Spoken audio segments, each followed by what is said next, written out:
അമ്മ സംഘടന അടക്കമുള്ള ആളുകൾ അണിനിരന്നുകൊണ്ട് സംയുക്തമായി ഇങ്ങനെ ഒരു സമരപരിപാടി ആവിഷ്കരിക്കാൻ തീരുമാനിച്ചിട്ടുള്ളത്. ഇത് ഫെഫ്ക മാത്രം നടത്തുന്ന ഒരു സമരപരിപാടിയല്ല, ഇതൊരു സംയുക്ത സമരപരിപാടിയാണ്.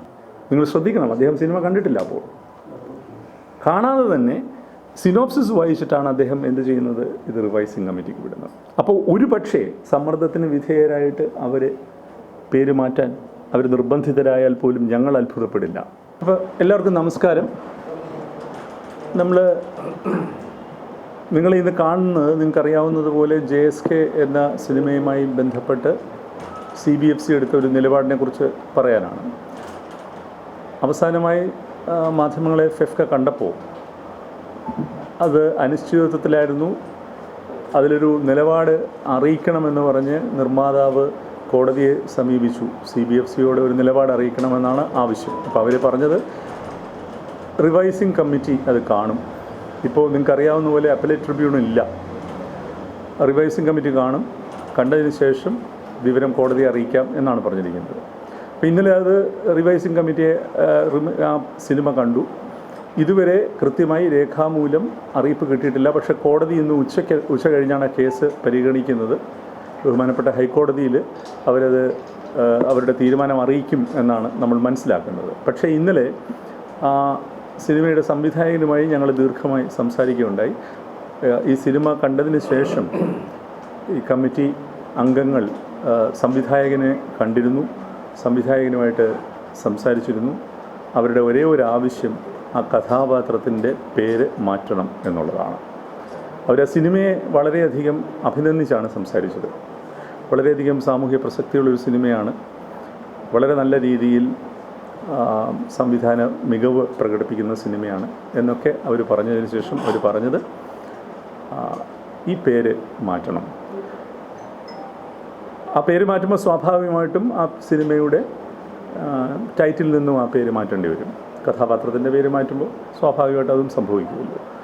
അപ്പോൾ അതിന് കാരണമായി അവർ ചൂണ്ടിക്കാണിച്ചത് സമാനമായി ഇതിനു മുമ്പ് 2 തവണ ഇത്തരം സംഭവങ്ങൾ ഉണ്ടായിട്ടുണ്ട്. ഒന്ന് നമുക്കറിയാവുന്ന പോലെ മലയാളിയായ പത്മകുമാർ എന്ന സംവിധായകൻ്റെ സിനിമയിൽ ജാനകി എന്ന പേര് മാറ്റി ജയന്തി എന്ന അദ്ദേഹത്തിന് മാറ്റേണ്ടി വന്നു. മറ്റൊന്ന് ശ്രീ വിവേക് അഗ്നിഹോത്രിയുടെ ഒരു സിനിമയാണ്. ഇപ്പോൾ 2ഇടത്തും അവരുടെ നിർദ്ദേശം അത് സ്വീകരിക്കപ്പെട്ടു, പേര് മാറ്റി. അപ്പോൾ അങ്ങനെ ഒരു പ്രീസിഡൻസ് ഉള്ളപ്പോൾ ഇതിന് ബുദ്ധിമുട്ടുണ്ട്. പിന്നെ അവരുടെ സംസാരത്തിൽ ഈ സംവിധായകന് തോന്നിയത് എന്തായാലും ഇത് കോടതിയിലേക്ക് പോയി കോടതി തീരുമാനിച്ചു കഴിഞ്ഞാൽ പ്രശ്നമില്ലല്ലോ. അപ്പോൾ നമ്മളായിട്ട് അങ്ങനെ ഒരു നിലപാട് എടുക്കുന്നില്ല എന്നുള്ളതാണ് അവരുടെ നിലപാടെന്നാണ് നമ്മൾ മനസ്സിലാകുന്നത്. പക്ഷേ ഇവിടെ സങ്കടമായിട്ടുള്ള 3-4 ചോദ്യങ്ങളുണ്ട്. ഒന്ന്, ഈ സിനിമയുടെ ട്രെയിലറും ടീസറും CBFC ക്ലിയർ ചെയ്തതാണ്. ഇതേ പേരുള്ള സിനിമയുടെ ഈ കഥാപാത്രത്തിൻ്റെ പേര് പറയുന്ന ട്രെയിലറും ടീസറും CBFC ക്ലിയർ ചെയ്യുകയും ആ ട്രെയിലറും ടീസറും കേരളത്തിലെ തിയേറ്ററുകളിൽ കഴിഞ്ഞ 1 മാസക്കാലമായി പ്രദർശിപ്പിക്കുകയും ചെയ്യുന്നുണ്ട്. അതിനകത്ത് എന്തെങ്കിലും കമ്മ്യൂണൽ ഡിസ്ഹാർമണി ഉണ്ടായതായിട്ടോ ഒരു ക്രമസമാധാന പ്രശ്നം ഉണ്ടായതായിട്ടോ നമുക്കറിയില്ല. അപ്പോൾ ടീസറിനും ട്രെയിലറിനും ഒരു മാനദണ്ഡം, സിനിമയ്ക്ക് മറ്റൊരു മാനദണ്ഡം. എത്രത്തോളം ആർബിട്രറിയാണ് ഈ സംഗതി എന്നുള്ളത് നിങ്ങൾ തന്നെ നോക്കുക. സിനിമാറ്റോഗ്രാഫ് ആക്ട് പറയുന്നത് 5B പറയുന്നത് a film shall not be certified for public exhibition if in the opinion of the authority competent. ആ വാക്ക് വളരെയധികം പ്രസക്തമാണ്. കമ്പീറ്റൻ്റ് ആയിട്ടുള്ള ഒരു അതോറിറ്റി ആയിരിക്കണം എന്ന് പറയുന്നുണ്ട്.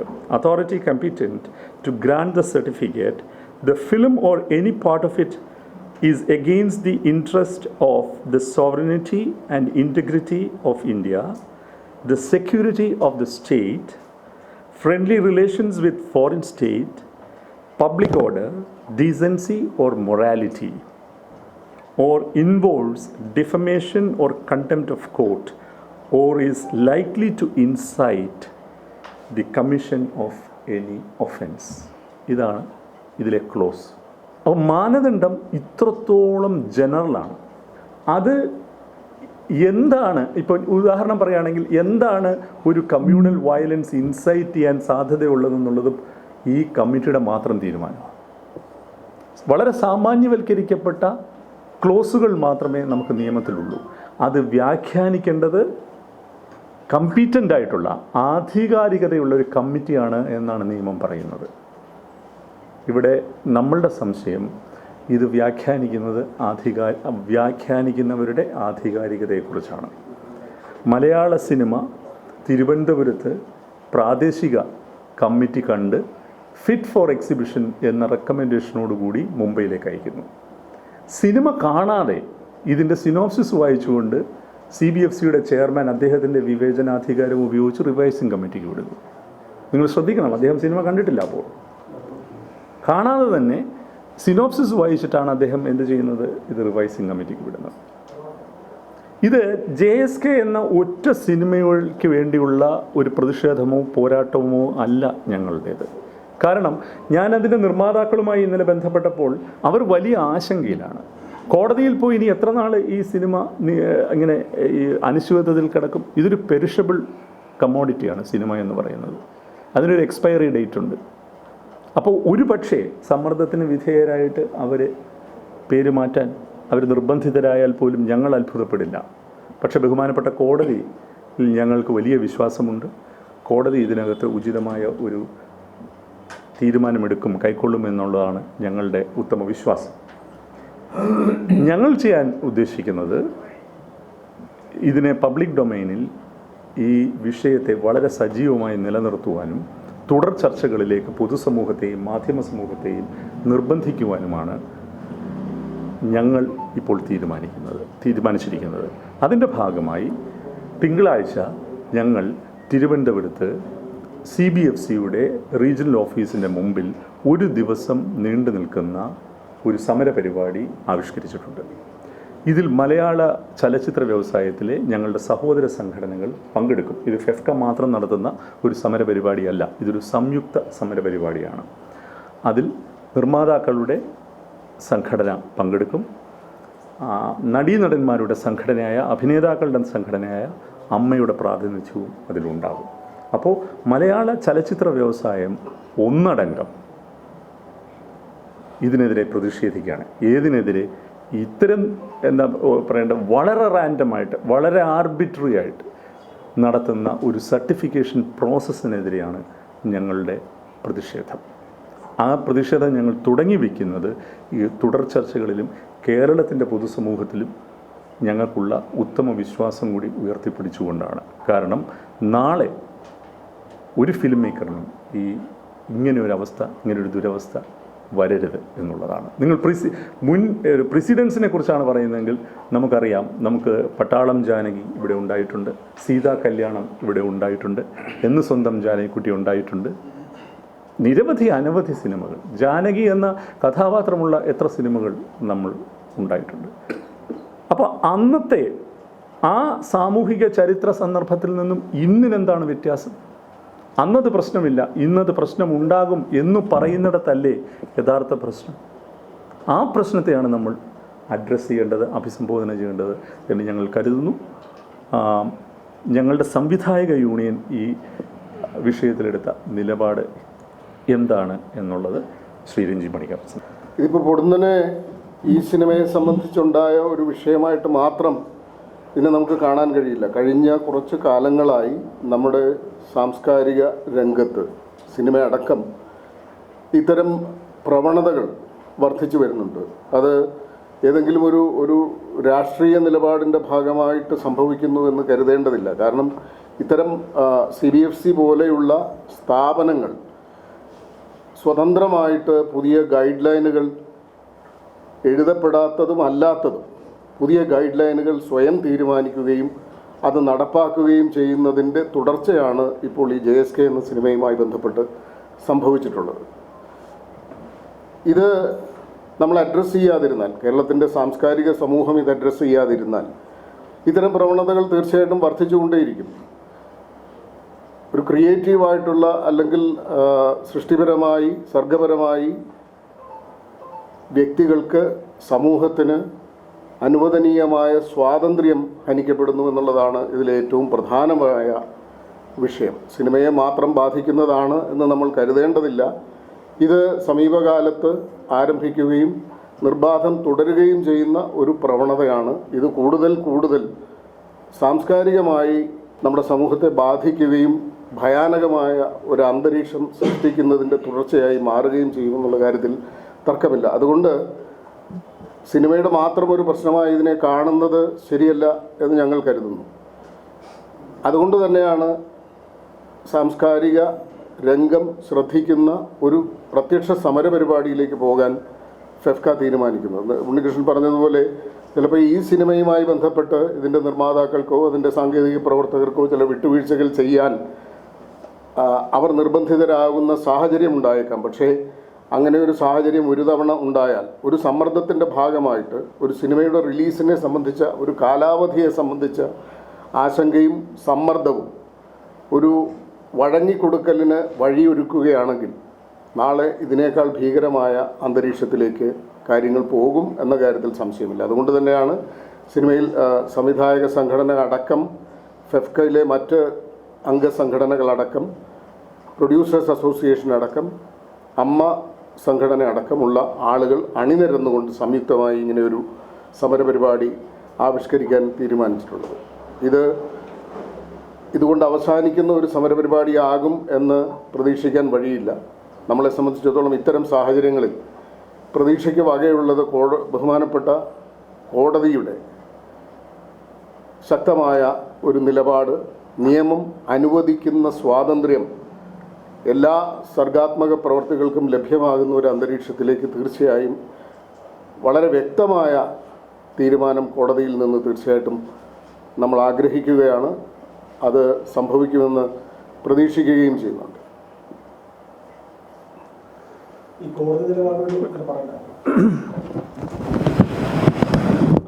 ഒരു കാര്യം കൂടി പറയാൻ ആഗ്രഹിക്കുന്നു. ഇപ്പോൾ സിനിമ ചെയ്തുകൊണ്ടിരിക്കുന്ന ഒരുപാട് സംവിധായകരും എഴുത്തുകാരും ഞങ്ങളെ വിളിക്കുന്നുണ്ട്. അവർക്ക് വലിയ ആശങ്കയുണ്ട്. കാരണം അവരുടെ സിനിമകളിലെ കഥാപാത്രങ്ങൾക്ക് ഇത്തരം പേരുകളുണ്ട്. അത് ഒരു മതവുമായി ബന്ധപ്പെട്ടല്ല, വിവിധ മതവുമായി ബന്ധപ്പെട്ടതിൻ്റെ പേരുകളുണ്ട്. ഇപ്പം നിങ്ങൾക്കറിയാം, മുമ്പ് ഈശോ എന്നൊരു സിനിമയ്ക്ക് ഇവിടെ പേര് വന്നപ്പോൾ ഒരു പ്രതിഷേധം ഉയർന്നു. പക്ഷെ അത് ഈ രീതിയിലേക്ക് അത് വളർന്നിരുന്നില്ല. അപ്പം നമുക്ക് പൊതുവേ ഈ സെൻസർഷിപ്പ് എന്ന് പറയുന്ന ഒരു സംഗതിയെക്കുറിച്ച് തന്നെ നമ്മൾ പുനരാലോചന ആവശ്യമാണ്. ഒപ്പം ഈ ഗൈഡ് ലൈനുകളിൽ കുറച്ചുകൂടി വ്യക്തത വരുത്തണം. ഞാൻ നേരത്തെ വായിച്ചതുപോലെ എങ്ങനെ വേണമെങ്കിലും ആർബിട്രറി ആയിട്ട് വ്യാഖ്യാനിക്കാവുന്ന വളരെ സാമാന്യവൽക്കരിക്കപ്പെട്ട ചില തത്വങ്ങൾ മാത്രം മുമ്പിൽ വെച്ചുകൊണ്ട് നമ്മൾ ഫോം ചെയ്യുന്ന അതോറിറ്റി കോമ്പിറ്റൻ്റ് ആണെന്നുള്ള ഉത്തമ വിശ്വാസത്തിലാണ് നമ്മൾ സിനിമ സബ്മിറ്റ് ചെയ്യുന്നത്. പക്ഷെ സംഭവിക്കുന്നത് പലപ്പോഴും യാതൊരു വിധത്തിലും സിനിമയുടെ അന്തസ്സത്തെയായിട്ടോ അതിൻ്റെ അതിൻ്റെ ലാവണ്യശാസ്ത്രപരമായ പ്രശ്നങ്ങളെ അഡ്രസ്സ് ചെയ്യാതെയോ ഒക്കെയുള്ള ചോദ്യങ്ങളാണ് ഞങ്ങൾ അഭിമുഖീകരിക്കുന്നത് പലപ്പോഴും. അപ്പോൾ ഇത് ഒരു സിനിമയിൽ ഒതുങ്ങുന്ന പ്രശ്നമല്ല, ഇത് സിനിമയുടെ നിലനിൽപ്പിൻ്റെ പ്രശ്നമാണ്. ആ നിലനിൽപ്പിൻ്റെ പ്രശ്നത്തെ ഞാൻ നേരത്തെ സൂചിപ്പിച്ച പോലെ ഫെഫ്കയുടെ മാത്രം ചെറുത്തുനിൽപ്പല്ല, ഇത് പണം മുടക്കുന്ന നിർമ്മാതാവിൻ്റെ, എനിക്ക് തോന്നുന്നു ഏറ്റവും വലിയ സ്റ്റേക്ക് അവരുടേതാണ്. ഇത് എത്രത്തോളം വേണമെങ്കിലും ഫൈറ്റ് ചെയ്യാൻ ഒരു പക്ഷേ പ്രവീൺ നാരായണൻ തയ്യാറായെന്നിരിക്കാം. പക്ഷേ അതിൽ പണം മുടക്കുന്ന നിർമ്മാതാവ് അനുഭവിക്കുന്ന മാനസിക സമ്മർദ്ദം, മറ്റ് സമ്മർദ്ദങ്ങൾ നമ്മൾ പൂർണ്ണമായും ഉൾക്കൊണ്ടേ പറ്റൂ. അപ്പോൾ നിർമ്മാതാക്കൾ, കാരണം ഇതിൻ്റെ CBFCയുടെ സർട്ടിഫിക്കറ്റ് ഇഷ്യൂ ചെയ്യുന്ന നിർമ്മാതാവിനാണ്. അപ്പം അതുകൊണ്ടാണ് നിർമ്മാതാക്കളുടെ സംഘടന തന്നെ മുമ്പിൽ നിന്നാണ് ഈ പ്രതിരോധം നയിക്കേണ്ടത്. അതുകൊണ്ട് ഞങ്ങൾ അവരുമായിട്ട് സംസാരിച്ചു. ഞങ്ങൾക്ക് മുമ്പേ ഇത് നിങ്ങളോട് പറഞ്ഞതാണ്, അത്തരത്തിലുള്ളൊരു സമരത്തിലേക്ക് വരാൻ അവർ തയ്യാറാണെന്ന്. അതുപോലെ തന്നെ അഭിനേതാക്കളുടെ സംഘടനയും. അപ്പോൾ ഇത് തുടർന്ന് നിൽക്കുന്ന ഒരു സംവാദം ഉണ്ടാകട്ടെ. അതിൽ സിനിമയ്ക്കുള്ളിൽ നിന്ന് മാത്രമല്ല, സിനിമയ്ക്ക് വെളിയിലുള്ള സാംസ്കാരിക രാഷ്ട്രീയ പ്രവർത്തകർ എല്ലാം ഇതിൻ്റെ ഭാഗമാവുകയും ഇടപെടലുകൾ ഉണ്ടാവുകയും വേണമെന്നാണ് ഞങ്ങളുടെ ആഗ്രഹം. അതങ്ങനെ തന്നെ സംഭവിക്കും എന്ന് ഞങ്ങൾക്ക് നല്ല ബോധ്യവും പ്രതീക്ഷയുമുണ്ട്. ഇതൊരു അപകട സാധ്യത എന്ന് പറഞ്ഞാൽ നമുക്ക് എല്ലാവർക്കും അറിയാവുന്നതുപോലെ വ്യക്തികൾക്ക് നമ്മളുടെ ഒരു സംസ്കാരവും പാരമ്പര്യവും അനുസരിച്ച് ലഭിക്കുന്ന എല്ലാ നാമങ്ങളും ഏതെങ്കിലുമൊക്കെ അർത്ഥത്തിൽ ദൈവനാമങ്ങളുമായി ബന്ധപ്പെട്ടാണ്, അത് ഏത് മതവുമായിട്ടായിരുന്നു. അപ്പോൾ അത്തരം ഒരു പേരിനെ സംബന്ധിച്ചുണ്ടാകുന്ന ഒരു ഡിസ്പ്യൂട്ട് എന്ന് പറയുന്നത് നാളെ മനുഷ്യന് കഥാപാത്രങ്ങൾക്ക് പേരിടാതെ നമ്പർ ഇടേണ്ടുന്ന ഒരു സാഹചര്യത്തിലേക്ക് പോയേക്കാം. ഏത് പേരിനെയും ഇങ്ങനെ ഡിസ്പ്യൂട്ട് ചെയ്യാം. ജാനകി എന്ന് പറയുന്നത് 30 കോടി ദേവതകളിൽ ഏതെങ്കിലും ഒന്നിൻ്റെ പേരാണ് എങ്കിൽ എല്ലാ മതങ്ങളുമായി ബന്ധപ്പെട്ടും ഇതേ അപകട സാധ്യതയുണ്ട്. തീർച്ചയായിട്ടും. അപ്പോൾ വരാനിരിക്കുന്ന അന്തരീക്ഷത്തിൻ്റെ ഭീകരത എന്താണ് എന്ന് വിളിച്ചു പറയുന്ന ഏറ്റവും പുതിയ, ഏറ്റവും ലേറ്റസ്റ്റ് ആയിട്ടുള്ള ഒരു സംഭവമായിട്ട് വേണം ഇതിനെ കാണേണ്ടത്. ഒരു പേര് വിടാതെ എല്ലാ കഥാപാത്രങ്ങൾക്കും നമ്പർ ഇട്ടിട്ട് സിനിമ ഉണ്ടാക്കേണ്ടി വരുന്ന, കഥകൾ ഉണ്ടാക്കേണ്ടി വരുന്ന, നാടകം ഉണ്ടാക്കേണ്ടി വരുന്ന ഒരു സാഹചര്യം ഉണ്ടാവും. നേരത്തെ ഉദ്യോഗസ്ഥരുടെ മാത്രം ഇടപെടലിൽ ഉദ്യോഗസ്ഥർ മാത്രമാണ് ചില ആളുകളെ തോന്നിപ്പിക്കാൻ വേണ്ടി പ്രശ്നം നടക്കുന്നത് കഴിഞ്ഞ വാർത്താ സമയത്ത് പറയുണ്ടായി. അങ്ങനെ മാത്രം കരുതുന്നു ഉദ്യോഗസ്ഥർ മാത്രം അല്ല. ഇപ്പം ഞാനതുകൊണ്ടല്ലേ വായിച്ചത്, അതോറിറ്റി കമ്പിറ്റൻ്റ് എന്നാണ് എഴുതിയിരിക്കുന്നത്. അപ്പോൾ എന്താണ് നമ്മുടെ ഉത്തമ വിശ്വാസം? കോൺസ്റ്റിറ്റ്യൂട്ട് ചെയ്യപ്പെട്ട കമ്മിറ്റി കമ്പിറ്റൻ്റ് ആണെന്നുള്ളതാണ്. അവരുടെ ആണല്ലോ തീരുമാനം. ഇതിനകത്തുനിന്ന് ഈ ഒരു കമ്മിറ്റിയിലേക്ക് പെട്ടെന്ന് ഇങ്ങനൊരു നിർദ്ദേശം ഒരു സിനിമയുടെ പേരിനെ സംബന്ധിച്ച് ഒരു പൊളിറ്റിക്കൽ ലീഡർഷിപ്പിൽ നിന്നോ ഒരു അധികാര കേന്ദ്രത്തിൽ നിന്നോ ഉണ്ടാവാൻ ഒരു സാധ്യതയില്ല. അത് യുക്തിരാഹിത്യമാണ് ശരിക്കും പറഞ്ഞാൽ. അപ്പോൾ അവരെന്താ പറയുന്നത്, മുമ്പ് ഞങ്ങൾ ഇങ്ങനെ സമാന സാഹചര്യങ്ങളിൽ ഇതേ നിർദ്ദേശം കൊടുത്തു, അത് പാലിക്കപ്പെട്ടു, അതുകൊണ്ട് ഇതും അങ്ങനെ തന്നെ പോട്ടെ. നിങ്ങൾക്ക് എന്തെങ്കിലും പ്രശ്നമുണ്ടെങ്കിൽ ബഹുമാനപ്പെട്ട കോടതിയെ സമീപിക്കൂ, കോടതി പറഞ്ഞാൽ പിന്നെ പ്രശ്നമില്ലല്ലോ. ഇതൊരു തരം കൈകഴുകൽ കൂടിയാണ്. എന്താണ്, ഞങ്ങൾക്ക് അതിൻ്റെ ഉത്തരവാദിത്വം എടുക്കാൻ വയ്യ, അത് കോടതിയിലേക്ക് വിടുക എന്ന് പറയുന്ന ഒരു സംഗതിയാണ്. ഇത് ആദ്യത്തെ സംഭവമാണെന്നുള്ള രീതിയിലല്ല ഞങ്ങൾ അവതരിപ്പിക്കുന്നത്. പക്ഷേ ഇത്രത്തോളം എന്താ പറയുക, നൈവായിട്ടുള്ള യുക്തിരാഹിത്യം ഇതിനകത്ത് ഉണ്ടല്ലോ എന്നുള്ളതാണ് ഞങ്ങളെ ഞെട്ടിക്കുന്നത്. നമുക്കറിയാം, മീശ എന്ന നോവലുമായി ബന്ധപ്പെട്ട പ്രശ്നം നമുക്കറിയാം. സൈറ്റാനിക് വേഴ്സസ് ഇന്ത്യയിൽ നിരോധിക്കപ്പെട്ട സാഹചര്യം നമുക്കറിയാം. ഹിസ കുർസിക്ക എന്ന് പറയുന്ന സിനിമയ്ക്ക് എന്ത് സംഭവിച്ചു എന്നുള്ളത് നമുക്കറിയാം. നമുക്കിങ്ങനെയുള്ള ഒരുപാട് കാര്യങ്ങൾ അറിയാം. ഇപ്പോൾ ലാസ്റ്റ് ടെംപ്റ്റേഷൻ ഓഫ് ക്രൈസ്റ്റ് ഇവിടെ മലയാളത്തിലേക്ക് വിവർത്തനം ചെയ്തപ്പോൾ എന്താണ് സംഭവിച്ചത് എന്നുള്ളത് നമുക്കറിയാം. അപ്പോൾ ഒരേ ഒരു ചോദ്യമേ ഉള്ളൂ. നമ്മുടെ മലയാള സാഹിത്യം കണ്ട എക്കാലത്തെയും ഏറ്റവും മഹാനായ എഴുത്തുകാരൻ വൈക്കം മുഹമ്മദ് ബഷീറാണ് എന്നുള്ളതിൽ ഞങ്ങൾക്കാർക്കും ഒരു സംശയമില്ല. അദ്ദേഹത്തിന് ഭഗവത്ഗീതയും കുറേ മുലകളും എന്ന പുസ്തകം ഇന്ന് എഴുതാൻ സാധിക്കുമോ? ഇതാണ് മുമ്പോട്ട് വരുന്ന ചോദ്യം. ആ പേരിലൊരു സിനിമ ഉണ്ടാക്കും. ആ പേര് ആ കൃതി ഒരു സിനിമയായാൽ എന്ത് ടൈറ്റിൽ നമ്മളിടും? ഇത് ഞാൻ ഒരു മതത്തെ ബന്ധപ്പെടുത്തി പറയുന്നത്. അതുകൊണ്ടാണ് ഞാൻ സൈറ്റാനിക് വേഴ്സിൻ്റെയും ലാസ്റ്റ് ടെംപ്റ്റേഷൻ ഓഫ് ക്രൈസ്റ്റിൻ്റെയും ഒക്കെ ഉദാഹരണങ്ങൾ പറഞ്ഞത്. അപ്പോൾ ഇത്തരത്തിലുള്ള ഫ്രെയിം വർക്കുകളെ, ചട്ടക്കൂടുകളെ ചോദ്യം ചെയ്യുമ്പോഴാണ് കലയുണ്ടാവുന്നത്. ചട്ടക്കൂടിനകത്ത് മാത്രം നിന്നുകൊണ്ടുണ്ടാവുന്നത് ഒരിക്കലും കലയാവില്ല. പാവയോ ഇവൾ എന്ന് തിരിഞ്ഞു നിന്ന് രാമനോട് ചോദിച്ചപ്പോഴാണ് ചിന്താവിഷ്ടയായ സീതയുണ്ടായത്. ഭുജശാഖ വിട്ടുയരുന്നു ഞാൻ എന്നാണ് പറയുന്നത്. എനിക്കിനി അത് വേണ്ട, ഞാൻ സ്വതന്ത്രമായ ആകാശത്തിലേക്ക് പറക്കുന്നു എന്നാണ് ആശാൻ്റെ സീത പറഞ്ഞത്. ആ സീത ഇന്നും നമ്മളോട് സംസാരിച്ചു കൊണ്ടേയിരിക്കുകയാണ്. ആ സീതയെ നിശബ്ദമാക്കാനാണ് ചില കേന്ദ്രങ്ങൾ ശ്രമിക്കുന്നത്. അതിന് അങ്ങനെ നിശബ്ദയാക്കപ്പെടേണ്ടവളല്ല സീത എന്നുള്ളതാണ് ഞങ്ങൾക്ക് തരാനുള്ള ഉത്തരം.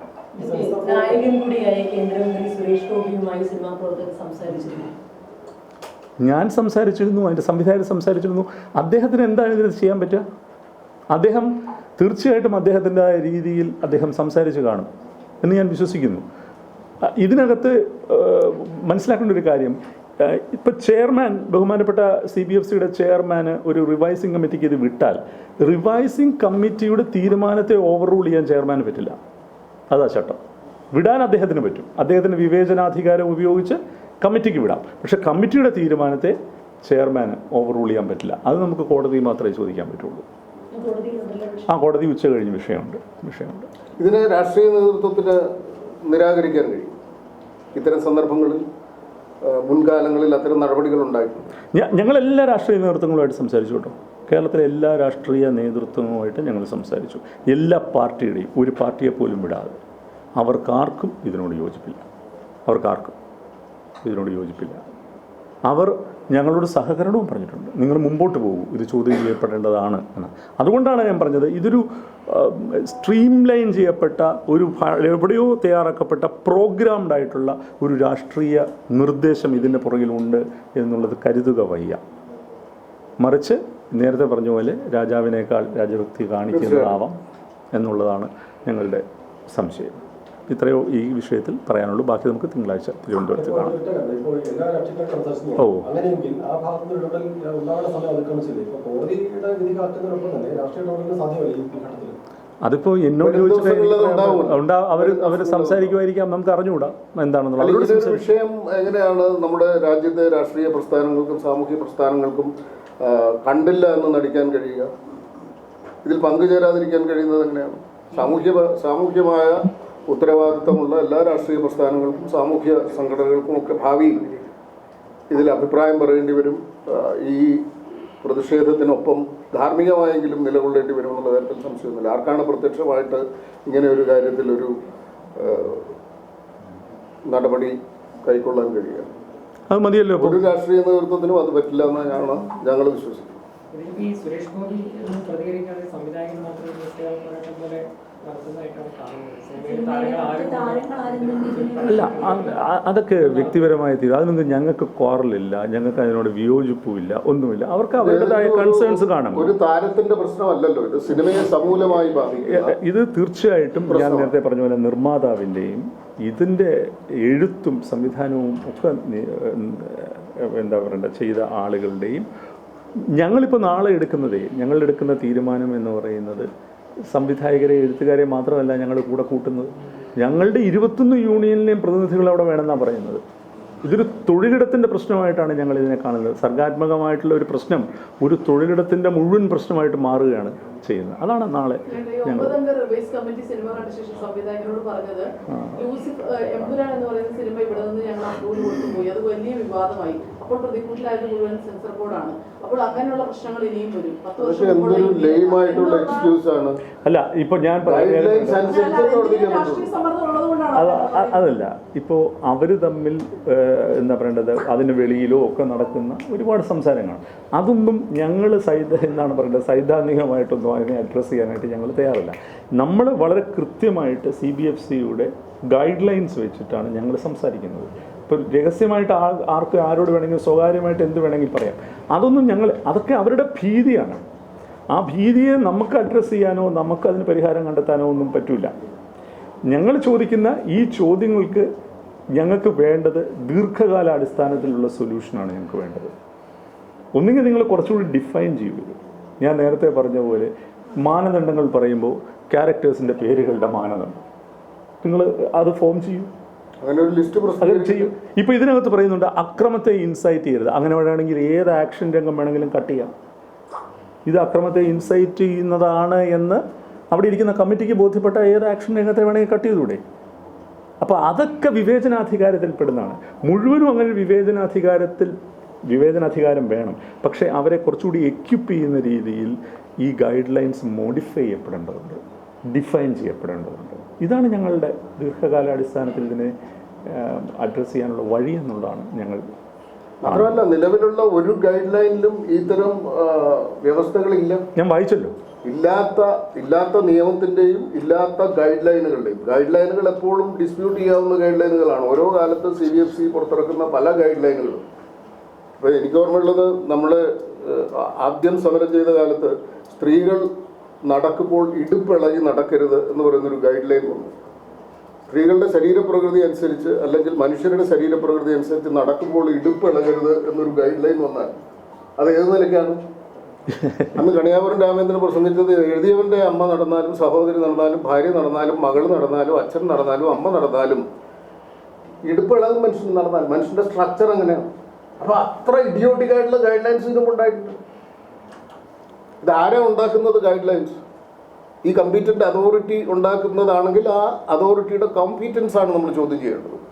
ഇത്തരം ഗൈഡ് ലൈനുകൾ ഒരു ഇന്ത്യ പോലെ ഒരു രാജ്യത്ത്, ഒരു ജനാധിപത്യ രാജ്യത്ത്, അഭിപ്രായ സ്വാതന്ത്ര്യത്തിന് ഫണ്ടമെൻ്റൽ റൈറ്റിൽ ഉൾപ്പെടുത്തി വ്യവസ്ഥ ചെയ്തിട്ടുള്ള ഒരു രാജ്യത്ത് ഇത്തരം ഇഡിയോട്ടിക് ആയിട്ടുള്ള ഗൈഡ് ലൈൻസ് ഉണ്ടാക്കാൻ ആർക്കാണ് കോമ്പീറ്റൻസ്? അങ്ങനെ ഉണ്ടെങ്കിൽ അത് ചോദിക്കപ്പെടും. ഒരു നിയമപരമായ മൂവ്മെന്റ് എന്തെങ്കിലും സംഘടനയുടെ ഞങ്ങൾ ആലോചിക്കുന്നുണ്ട്. അതിൽ ഹൈക്കോടതിയിൽ പുതിയൊരു റിട്ട് കൊടുക്കേണ്ടി വരും. അതിൽ ഇംപ്ലീഡ് ചെയ്യാനായിട്ട് ഞങ്ങൾ ആലോചിക്കുന്നുണ്ട്. നിർമ്മാതാക്കളും അതിന് തയ്യാറാണ്. തീർച്ചയായിട്ടും അതിനെ ഞാൻ പറഞ്ഞില്ലേ, ഇതിൻ്റെ സ്കോപ്പിനെ നമ്മൾ വൈഡറാക്കണം. എന്നാൽ മാത്രമേ നിയമപരമായി കൂടി ഇതിനെ അഡ്രസ്സ് ചെയ്യാൻ പറ്റുള്ളൂ. ഈ കോടതി തീരുമാനത്തിന് ശേഷം അല്ല, ഇപ്പോൾ കോടതിയിൽ നിന്ന് ഉച്ച കഴിഞ്ഞ് എടുത്തു കഴിഞ്ഞാൽ അത് എനിക്ക് തോന്നുന്നു ഇപ്പം നിലവിലുള്ള റിട്ടിൻ്റെ Premises-ൽ മാത്രമേ തീരുമാനമാണല്ലോ. അപ്പോൾ പുതിയൊരു ഇത് കൊടുക്കേണ്ടി വരും. അതിൽ ഞങ്ങൾ ഇംപ്ലീഡ് ചെയ്യാനായിട്ട് ഈ തിങ്കളാഴ്ച നടക്കുന്ന സമരത്തിൽ അമ്മയുടെ പ്രതിനിധി ഉണ്ടാവും. സിനിമയിലെ ആർട്ടിസ്റ്റുകളും ഈ സമരത്തിനൊപ്പം നിൽക്കും. ഉറപ്പായിട്ടും ടെലിവിഷൻ മേഖല ഉണ്ടാവും. ടെലിവിഷൻ മേഖല ഇവിടെ ടെലിവിഷൻ രംഗത്തും കൂടി സെൻസർഷിപ്പ് കൊണ്ടുവരണമെന്ന് പറഞ്ഞ ഒരു ചലച്ചിത്ര അക്കാദമിയുടെ തലപ്പത്ത് ഒരാൾ ഇരിക്കുന്ന സ്ഥലത്ത് നിന്നാണ് നമ്മൾ സംസാരിക്കുന്നതെന്ന് ആലോചിച്ചോണം. സിനിമയ്ക്ക് ഇത് നമ്മളിപ്പോൾ പൊല്ലാപ്പ് പിടിച്ചുകൊണ്ടിരിക്കുക. അതിനിടയ്ക്ക് ടെലിവിഷൻ സീരിയലുകൾക്കും ടെലിവിഷൻ്റെ കണ്ടന്റിനും സെൻസർഷിപ്പ് കൊണ്ടുവരണമെന്ന് പറഞ്ഞ ഒരാളാണ് ഇപ്പോൾ ചലച്ചിത്ര അക്കാദമിയെ നയിക്കുന്നത്. അത് ഫിലിം ഫെസ്റ്റിവലുകൾക്ക് ഇത് ബാധകവുമല്ല. അതുകൂടി പറയാൻ ഞാൻ ആഗ്രഹിക്കുന്നു. അതുകൊണ്ട് തന്നെ ടെലിവിഷൻ മേഖലയിൽ നിന്ന് വലിയ പ്രാതിനിധ്യം ഞങ്ങളുടെ സമരത്തിലുണ്ടാവും, യാതൊരു സംശയമില്ല. പറ്റില്ലല്ലോ. അത് നിർമ്മാതാവിൻ്റെ ആവശ്യം എന്ന് പറഞ്ഞാൽ എന്തുകൊണ്ട് ഞങ്ങൾക്ക് ഇത് തരുന്നില്ല എന്നുള്ള കാര്യം ബോധിപ്പിക്കണം എന്നുള്ളൂ. അവർ ബോധിപ്പിച്ചു, ഇന്നത്തോടു കൂടി അത് തീരും. ഇപ്പോൾ പുതിയൊരു പെറ്റീഷൻ കൊടുക്കേണ്ടി വരും. അതിലായിരിക്കും ഞങ്ങൾ കക്ഷി ചേരുന്നത്. അതെ. അപ്പോൾ പുതിയ റിറ്റിൻ്റെ ഇതായിരിക്കുമല്ലോ, സ്പെസിഫിക് ആയിട്ട് അഡ്രസ്സ് ചെയ്യുമല്ലോ ഒരു ഇഷ്യൂ. അതിലേ നമുക്ക് ലോക്കൽ സ്റ്റാൻഡേ ഉള്ളൂ. എല്ലാ സംഘടനകളുമായിട്ട് നമ്മൾ അതിനെക്കുറിച്ച് ആലോചിക്കും. എല്ലാ നിർമ്മാതാക്കളോട് ഞാൻ സംസാരിച്ചു. അവർ എപ്പോഴോ തയ്യാറാണ്. അവർ ഇതിനു മുമ്പ് തന്നെ തീരുമാനം എടുത്തിട്ടുണ്ട് അതിൽ കക്ഷി ചേരാനായിട്ട്. മതിയല്ലോ. ശരി. അല്ല, ഇത് കേട്ട് യാതൊരു ബന്ധവും കാണുമല്ലോ. കഴിഞ്ഞ ദിവസം താരസംഘം അമ്മയുടെ ഞങ്ങൾ കൂടി നടത്തുന്നു. അതുമായി ബന്ധപ്പെട്ട് ചില ഓൺലൈനും പല മാധ്യമങ്ങളും പല വാർത്തകളും പുറത്തു വിടുന്നു. ഇതുമായി ബന്ധപ്പെട്ട് ഒരു ഓൺലൈൻ ചാനൽ ഫെഫ്കയുടെ സ്റ്റിയറിംഗ് കമ്മിറ്റി മെമ്പർ പോയി അകത്ത് നടന്ന സംഭവങ്ങൾ അതേപടി ചർച്ച പോലെ എടുക്കുകയും അദ്ദേഹം ആധികാരികമായി കുറെ കാര്യങ്ങൾ ജോസ് തോമസ് ആണ് ചർച്ചയിൽ പങ്കെടുക്കുന്നത്. അത്തരം ഒരു സംഘടന തലപ്പത്തിരിക്കുന്നതാണ്, സ്റ്റിയറിംഗ് കമ്മിറ്റി ഇരിക്കുന്ന ആളാണ് ഒരു ഓൺലൈൻ ചാനലിൽ ചർച്ചയ്ക്ക് പങ്കെടുക്കുന്നത്. അത്തരം ഒരു കീഴ്വഴക്കം ശരിയാവും സംഘടനയ്ക്ക്? അല്ല, അതിപ്പോൾ ഞാൻ മാധ്യമങ്ങളോട് പറയേണ്ട ആവശ്യമില്ലല്ലോ. ഞാനത് സ്റ്റിയറിംഗ് കമ്മിറ്റി ചർച്ച ചെയ്തിട്ട് വേണ്ട കാര്യങ്ങൾ ചെയ്യാം കേട്ടോ. ഞാൻ ഈ പുര കത്തുമ്പോൾ വാഴ വെട്ടുന്നു എന്ന് ഞാൻ പറയുന്നില്ല. പക്ഷേ സംഭവം ഏതാണ്ട് അതുപോലെയാണ് ഇപ്പോൾ ഈ ചോദ്യം. കാര്യം നമ്മൾ അത്രയും വലിയ ഒരു കാര്യം അഡ്രസ്സ് ചെയ്യുമ്പോൾ നമ്മൾ ഇത് അല്ല ഇത് നമുക്ക് പിന്നീട് സംസാരിക്കാം എന്ന് നമുക്കത് സ്റ്റിയറിംഗ് കമ്മിറ്റിയിൽ സംസാരിച്ച ശേഷം നിങ്ങളെ കാണേണ്ട വിഷയമാണെങ്കിൽ അതിൽ കണ്ടിരിക്കും. ഞാനൊന്ന് സംസാരിക്കട്ടെ കേട്ടോ. അപ്പോൾ ശരി.